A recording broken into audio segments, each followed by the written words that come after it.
Well, let's be honest. Why don't we just be honest? We all know I thought we were. We all know Christmas is a time for excess. Too much ham, too many carols, and of course lots and lots of prezzies. Well, most of us are guilty of spoiling our nearest and dearest, and often our love and money is directed towards our kids, right? But showering them with materialistic things can have consequences. So how can we unspoil our children this Christmas? We're joined by psychologist and author Dr. Justin Coulson. Great to have you on the show. Nice Morning. to see you again, Well, Justin. morning. Let's get straight into some tips. You suggest, why don't we shift the focus onto other people? It sounds simple. How can parents do this? Teach our kids to do it. Yeah, I love this idea. So a family that I knew, they got their family together and they said, for Christmas, we're not going to focus on us. We'll all get some nice things, but let's focus on other people. So they baked some cookies and went around to the local police and the local fireys and ambos. And they just said, hey, thanks for looking after us in our community. Another family, they had some neighbours who were going through a very messy, painful separation at Christmas. And so they went out and they just put together a massive Christmas hamper and they said, we know you're having a tough time. We're here to help. And when they described those kinds of experiences to the people that were around, that made Christmas better than anything under our own tree. When we start to reach out and help other people, I mean, that's what Christmas is about, right? You gave me the Lizard Lounge last Friday. Did that make you feel good? I did. I felt very good giving that to you. Now, you also suggest reducing how many gifts they get.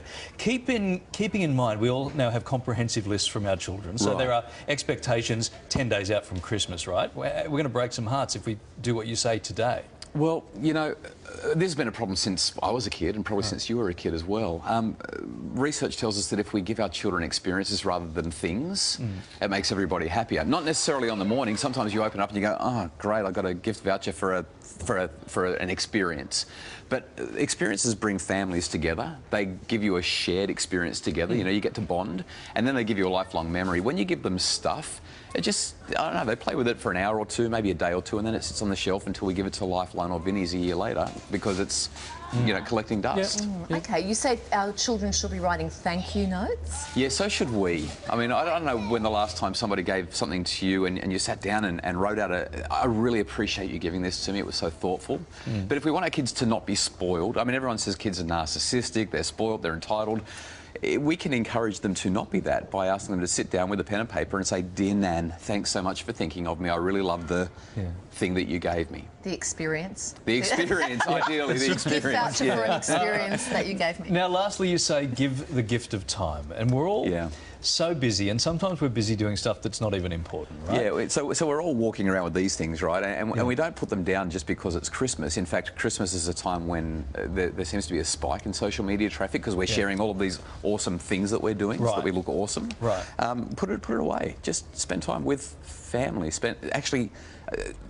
Kids spell love T-I-M-E. You've probably heard that quote before, but there's nothing that's going to make Christmas more meaningful. Larry's still trying to put the letters together. T-I-M-E. Kids, kids spell love T-I-M-E. Oh, time. Time. That's right. That's a weird way to spell love, but yeah, okay. And the reason that I suggest we do this is because if we can put away our devices, stop playing Candy Crush or Pokemon Go or Fruit Ninja or whatever it is that's captivated you or scrolling through that feed, and just invest in one another. That's what makes Christmas meaningful. And you can't spoil your kids with too much time. What? I'm not saying anything. Well, no, if I thought you were saying tie me, and then I thought I'm going to ask my wife to tie me, and that for Christmas, and then I thought this is no longer the segment that started out to be. But thank you very much. No, parenting only. It's quality time. If that's quality time for you, Larry, that's fine. It's a lovely time together. Timing. No one's going anywhere. No, that's right. That's right. Okay, this is a children's segment. Thank you so much, Thanks, Justin. Kylie. Actually, sorry, I've got one more question. Yes, but, Kylie. It's about parents to blame for best rope to use. Parents to blame for bratty behaviour. What's that all about? Not taking the time, is that what you're saying? Well, yeah. Do we need stricter rules and consequences? At Christmas time, a lot of people say that Santa's not going to visit the kids if you know if the kids don't behave the right way. Are parents to blame? I don't know. I don't think that's a great idea. I remember a story about a kid. Two brothers. There was one that was really well behaved and one who was not. The one who was not, he was just a hypo kid. You know, the ones that are hyper. The ones that are crazy kind of kid. And the parents said, "Look, Santa won't bring you nice things if you don't behave." He didn't behave. On Christmas morning, he opened up his Santa stocking and he found some horse dung in it, some pony poop. And the parents were watching, expecting him to be crushed because there's such a horrible thing. Instead, he took off for the back door. His parents said, "Where are you going?" He said, "Santa brought me a pony. I know he's out here somewhere." That's not a true story. No, it's not a true story. don't Tamworth could have been. That sounds like something that would have happened in Tamworth. No. All I'm saying is don't threaten the kids because they're not going to learn any important lessons if they get a potato or coal or horse poo anyway. Just make Christmas a special time. And you can so give your boys 2 bags of poo.